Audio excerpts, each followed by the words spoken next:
தற்போதைய அண்மை செய்தி. கோவை மாநகராட்சியில் விதிகளை மீறி முறைகேடாக நியமிக்கப்பட்ட 54 இளநிலை உதவியாளர்களை பணி நீக்கம் செய்ய உத்தரவிடப்பட்டுள்ளது. அது தொடர்பான அண்மை செய்தியை பார்த்து வருகிறோம். முறைகேடான பணி நியமனங்களுக்கு உடந்தையாக இருந்த அதிகாரிகள் மீது துறை ரீதியான நடவடிக்கை எடுக்கவும் சென்னை உயர்நீதிமன்றம் உத்தரவு பிறப்பித்துள்ளது. எஸ்பி வேலுமணி உள்ளாட்சித்துறை அமைச்சராக இருந்தபோது 54 இளநிலை உதவியாளர்கள் முறைகேடாக நியமிக்கப்பட்டதாக வழக்கு தொடரப்பட்ட நிலையில் தற்போது இந்த உத்தரவு பிறப்பிக்கப்பட்டுள்ளது. நியமனத்தில் இடஒதுக்கீடு மற்றும் தேர்வு நடைமுறைகள் பின்பற்றப்படவில்லை என ஈஸ்வரி உள்பட 11 பேர் தொடர்ந்த மேல்முறையீட்டு வழக்கில் இந்த உத்தரவு தற்போது பிறப்பிக்கப்பட்டுள்ளது. நியமனத்தில் இடஒதுக்கீடு மற்றும் தேர்வு நடைமுறைகள் பின்பற்றப்படவில்லை என ஈஸ்வரி உள்பட 11 பேர் தொடர்ந்த மேல்முறையீட்டு வழக்கில் உத்தரவு பிறப்பிக்கப்பட்டுள்ளது. கோவை மாநகராட்சியில் விதிகளை மீறி முறைகேடாக நியமிக்கப்பட்ட 54 இளநிலை உதவியாளர்களை பணி நீக்கம் செய்ய உத்தரவு பிறப்பிக்கப்பட்டுள்ளது. இது தொடர்பான கூடுதல் விவரங்களை செய்தியாளர் சுந்தரம் வழங்க கேட்கலாம். வணக்கம் சுந்தரம், இது தொடர்பான சென்னை உயர்நீதிமன்றத்தின் உத்தரவின் முழு விவரங்கள் என்ன?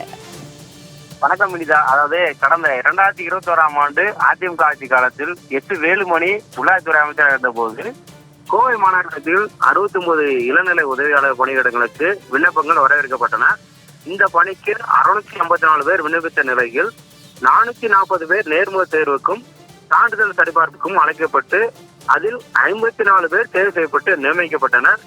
இந்த நியமங்களை ரத்து செய்ய கோரியும் தனக்கு முன்னுரிமை வழங்க கோரியும் கருணை அடிப்படையில் 2016ஆம் ஆண்டு தூய்மை பணியாளராக நியமிக்கப்பட்ட ஈஸ்வரி உள்ளிட்டோர் கடந்த 2021ஆம் ஆண்டு சென்னை உயர்நீதிமன்றத்தில் ஒரு வழக்கை தாக்கல் செய்திருந்தனர். இந்த வழக்கை விசாரித்த தனி நீதிபதி தேர்வு நடவடிக்கையில் பங்கேற்காத நிலையில் பணி நியமனங்களை எதிர்த்து வழக்கு தொடர மனுதாரருக்கு உரிமை இல்லை என கூறி அந்த வழக்கை தள்ளுபடி செய்து ஒரு உத்தரவிட்டார்.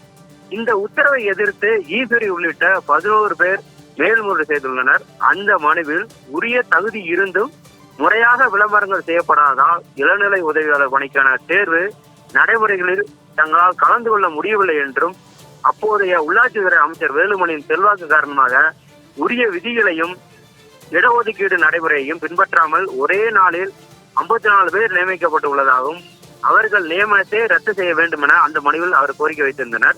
இந்த வழக்கை விசாரித்த நீதிபதி எஸ்.எம். சுந்தரமணி மற்றும் நீதிபதி செந்தில்குமார் அடங்கிய அமர்வானது தமிழக அரசு தேர்வாணையம் மூலமாகவோ அல்லது மற்ற தேர்வு நடைமுறைகளோ பின்பற்றப்படாமல் உள்ளாட்சித்துறையில் 54 பணி நியமனங்களை மேற்கொள்ளப்பட்டிருப்பது தெரிய வந்துள்ளது.